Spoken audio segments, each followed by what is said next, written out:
Hello and welcome to a new episode on Sadhana World Foundation. As you know, we care about crafting young lives. We present stories drawn from the lessons in history, mythology, and our folktales, which are anchored on moral values. We think that these stories contain a significant amount of moral teachings, which our young children and adults can inculcate in their lives and become stronger and better human beings. We have been doing a series on leadership. All of us want our young to become leaders. They should be able to create it or build a team of people who are influenced by them, who are willing to follow these people. That's how leaders exist. We spoke about leaders are the people who are able to build a vision for their team and communicate that vision effectively to their people. We said that they are people who are decisive, who are self-confident, who are able to face the challenges which come on their way. They are resilient. They make changes along the course. They are adaptable. We said those are the people who listen to their followers, to the signals which are around them. They are people with empathy. While they make decisions, they demonstrate integrity, they demonstrate consistently high standards of morality. We said those are the people who are emotionally intelligent and they're accountable. They take accountability for themselves, they hold their team accountable for the decisions, for the results, for the actions that they have taken. If we look into historically some of the characters that we all respect, or most of us rather respect, those are the people you will see that they were accountable to their team, to the decisions that they took, and the decisions that they stood for. They held themselves accountable to themselves first, and they held everyone else around them accountable for the respective actions and decisions that these people took.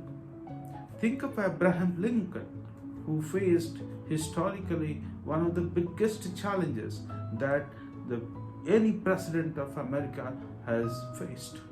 That was the American Civil War. He was committed to the cause of removing slavery from the soils of America.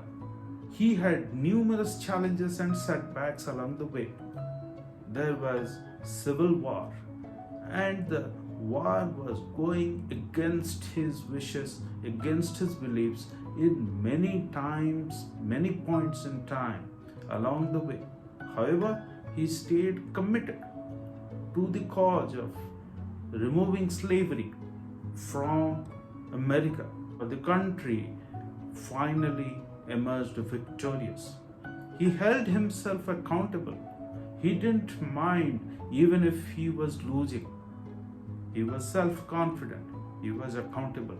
He was holding all the people around him accountable for the actions that he was able to influence them to perform.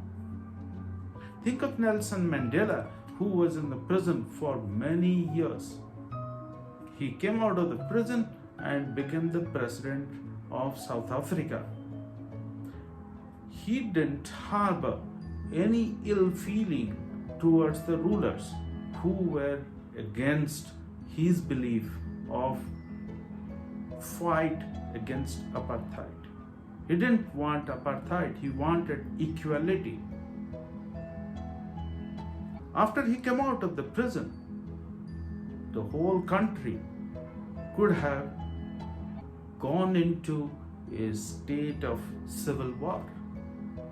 It is easy to take the path of revenge and retribution.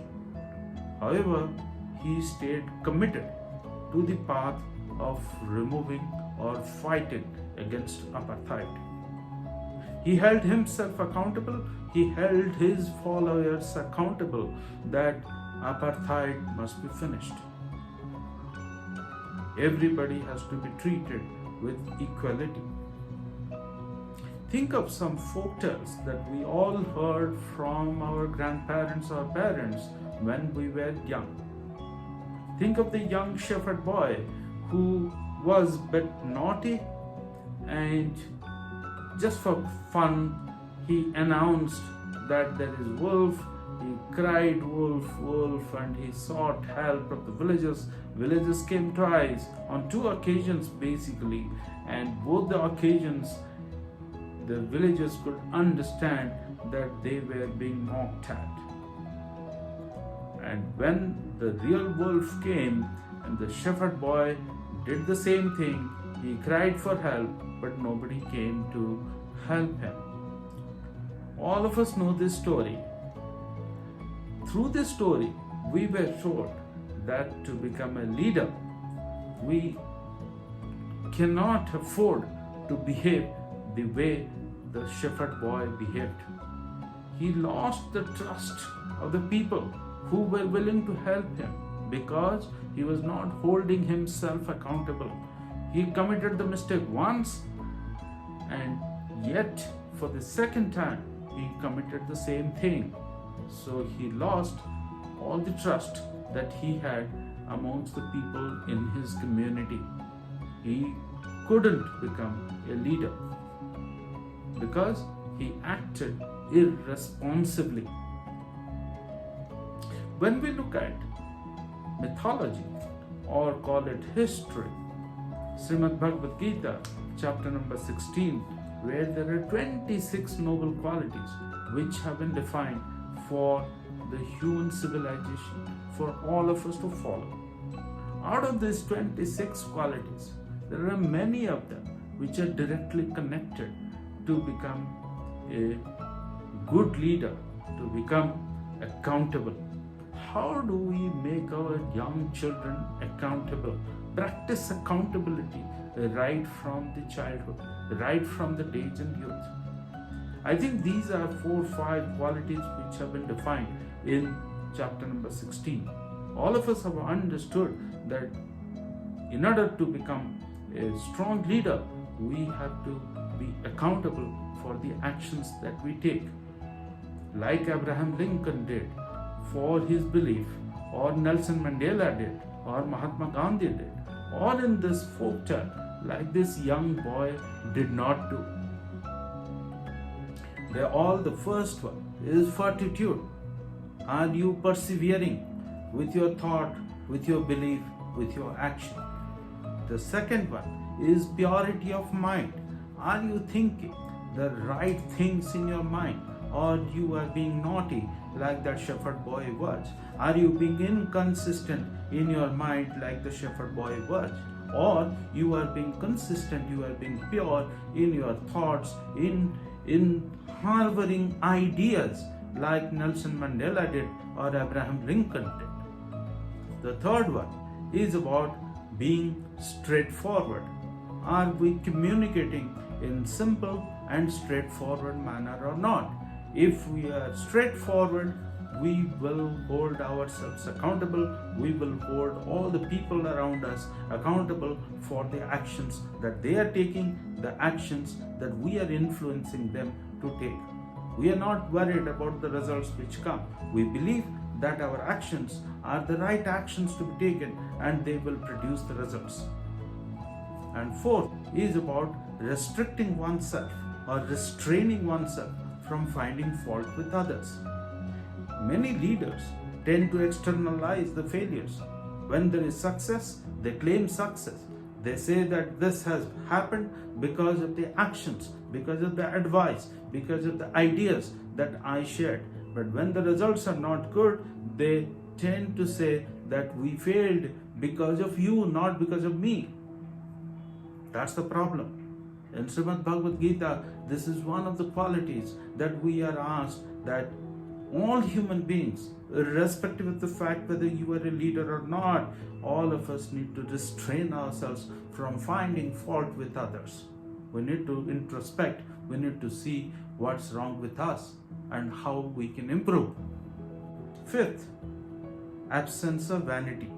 That means we have to be original. We do not have to project as who we are not.